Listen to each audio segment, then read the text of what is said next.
Kim, gusto na nga bang ilantad ang totoong sanhi ng hiwalayan nila ng ex-nobyong si Sian?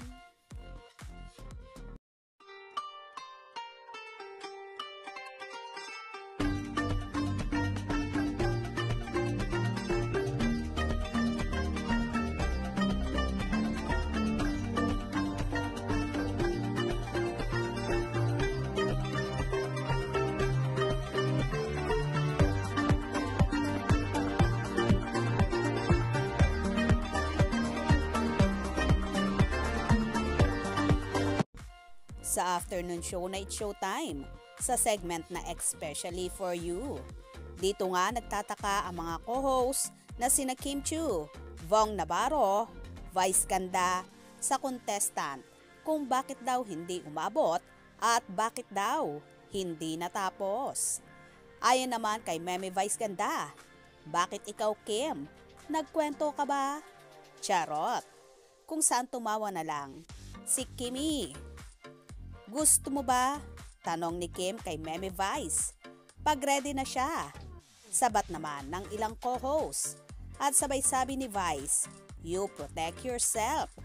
Kung saan sinabi naman ni Kariel na ang cute mo Kimi at tawa lang ng tawa ang dalaga.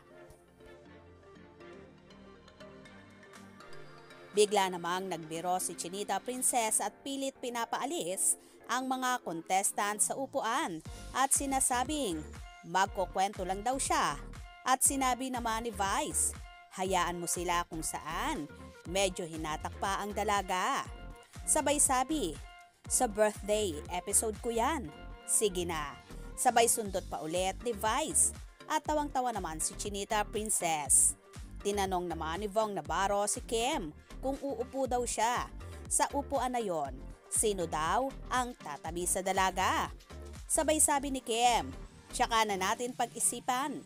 Matagal pa ang birthday ko, December. At sabay sabi ni Vice, basta ang mahalaga, pumayag muna siya at umoo naman ito, si Kimi. Nagkwento ka ba? Charot! Halika na, alisin mo lang, kukwento lang ako. Yes! Oh, hindi! Yes! Hayaan mo sila. Balikan natin. Hindi mo gagawin sa birthday episode ko. Sige si Kimi para umupo siya sa birthday episode. Ang tanong, pag umupo ka dyan, sino yung tatabi sa'yo? Saka na natin pag-isipan, matagal pa yung birthday ko, December. Sa bagay naman. Saka mahalaga, pumayag muna siya. Yes. Tila, ready na ngang isang bulat ni Kim ang totoong dahilan ng naging hiwalayan nila ng ex-jowang si Sian Lim. Posible nga bang may kinalaman kay Irish Lee na isang producer ng Viva, kung saan unti-unti na ngang ibinabandera ng kapuso aktor.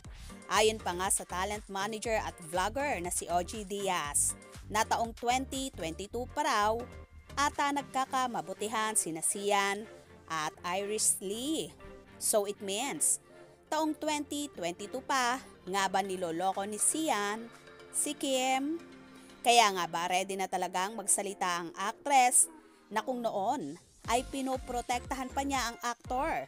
Ngayon ay tila gusto na nga niyang ilantad ang totoong dahilan ng kanilang naging hiwalayan.